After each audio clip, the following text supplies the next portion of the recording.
முனிசிறார்களே, நில்லுங்கள்.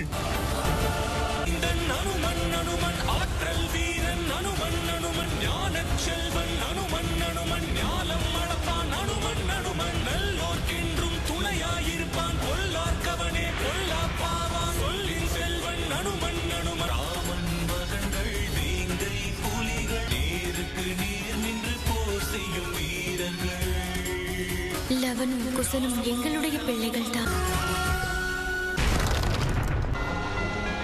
குதிரையை கொண்டு போகும் திட்டமாகத்தான் இருக்கும். அசுவமேத வேள்வியின் குதிரையை மீட்க வந்திருந்தார். திரும்பி சென்று விடுங்கள். சரியாக கூறினீர்கள் அண்ணா. நீங்கள் அமரன் என்று கேள்விப்பட்டோமே. உங்களிடம் நேரத்தை வீணாக்க நாங்கள் விரும்பவில்லை. நான் இங்கு வந்தது குதிரைக்காக அல்ல.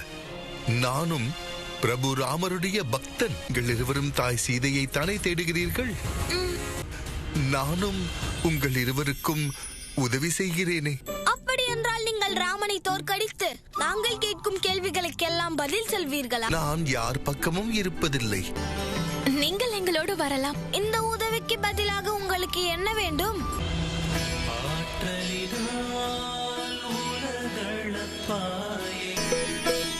அனுமனவர்களா? மிக சிறப்பு. வாழ்க ராமன். நீ விழித்துக் கொண்டுதான் நடிக்கிறாயோ? நீங்கள் இருவரும் அந்த பாட்டை பாடுவதை நிறுத்திவிட்டீர்களே. ராமகதை. மீண்டும் ஒரு முறை எனக்காக அந்த பாட்டை பாடுகிறீர்களா? வாய்ப்பே இல்லை. நாங்கள் கேட்கும் கேள்விகளுக்கு பதில் கிடைக்கும் வரையில் ராமர் கதையை பாட மாட்டோம். அனுமன் அவர்கள் என்னை தூக்கி சென்று கொண்டிருக்கிறார். ஆனந்தம், பேரானந்தம். அனுமன் அவர்களே, வேண்டாம் வேண்டாம், கீழே வைக்காதீர்கள். ஆனந்தமாக இருந்தது. காப்பாற்றுங்கள். இளவரசே, நாம் இங்கு வந்ததிலிருந்து ஒரு குடிலின் கதவு மட்டுமே திறந்திருந்தது. நிறைய இலைத்தழைகள் இருந்தது. சிறிது நேரத்துக்கு பிறகு அவை எதுவுமே அங்கு இல்லை. எந்த இடத்தை சொல்கிறாய்? அதோ. இவ்வளவு இலைத்தழைகளா? நான்காவது முறையாக அதை கொண்டு வந்து கொட்டுகிறான்.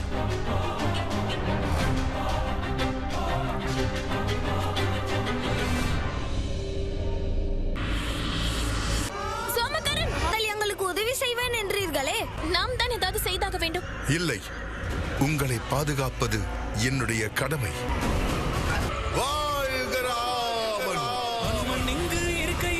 அச்சம் என்பது இல்லையடா, அவனே சீவன் அம்சமடா. கொஞ்சம் ஒன்றால் காக்கும் வீரன், கொஞ்சம் பாருங்கள். இப்பொழுது உங்களுக்கும் தெரிந்திருக்கும் இவனை தனியாக விடுவது சரியல்ல என்று. சத்ருக்கனின் இடத்தை மாற்றி விடுவார்கள். நான் இங்கு இலைத்தழைகளை கண்டேன். அதற்குள் எப்படி அது தீர்ந்ததா?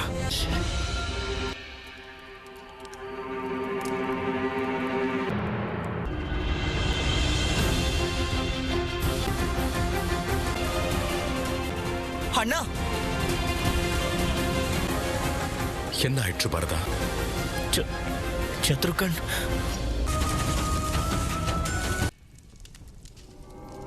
சத்ருக்கனின் அரியணை. நிச்சயம் இது தீமைக்கான அறிகுறிதான். அவனை தேடி அனுமனும் லட்சுமணனும் சென்றிருக்கிறார்கள். அண்ணா, நான் லட்சுமணனிடம் தூதனை அனுப்பினேன். என் மனம் கவலை அடைகிறது. அங்கு என்ன நடக்கிறது என்பது தெரியும் வரையில் நிம்மதியாக எப்படி இருக்க இயலும்? நாள் முனிக்குமாரர்கள் லட்சுமணனையும் சத்ருக்கண்ணனையும் காயப்படுத்துவது சாத்தியமல்ல. என் சகோதரன் கவலைப்படுவதை நானும் விரும்பவில்லை. நாளை பொழுது விடிந்த உடனேயே நீ கிளம்பிச் செல் பரதா. அப்படியே ஆகட்டும் அண்ணா.